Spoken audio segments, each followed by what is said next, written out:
ಕುತೂಹಲ ಮೂಡಿಸಿದ ಪುರಸಭೆ ಸದಸ್ಯರ ಅಧಿಕಾರಾವಧಿ.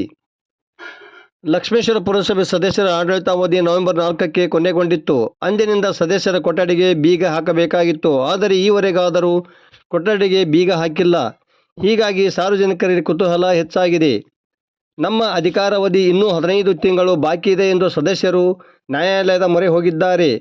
ಇನ್ನೂ ನ್ಯಾಯಾಲಯದಲ್ಲಿ ಪ್ರಕರಣ ಇತ್ಯರ್ಥವಾಗಿಲ್ಲ. ಹೀಗಾಗಿ ಕೊಠಡಿಗೆ ಬೀಗ ಹಾಕುವುದು ಬೇಡವೋ ಎಂಬ ಗೊಂದಲದಲ್ಲಿ ಅಧಿಕಾರಿಗಳಿದ್ದಾರೆ. ಆದರೆ ಸಾರ್ವಜನಿಕರಲ್ಲಿ ಈ ಬಗ್ಗೆ ಕುತೂಹಲ ಹೆಚ್ಚಾಗಿದ್ದು ಎಲ್ಲೆಡೆ ಈ ಕುರಿತು ಚರ್ಚೆಗಳೇ ನಡೆಯುತ್ತಿವೆ. ಮುಂದೆ ಏನಾಗಬಹುದು ಎಂದು ಜನರು ಕುತೂಹಲದಿಂದ ಕಾಯುತ್ತಿದ್ದಾರೆ. ವರದಿ ನಾಗರಾಜ್ ಹಣಿಗೆ, ಪ್ರಜಾಧ್ವನಿ, ಲಕ್ಷ್ಮೇಶ್ವರ.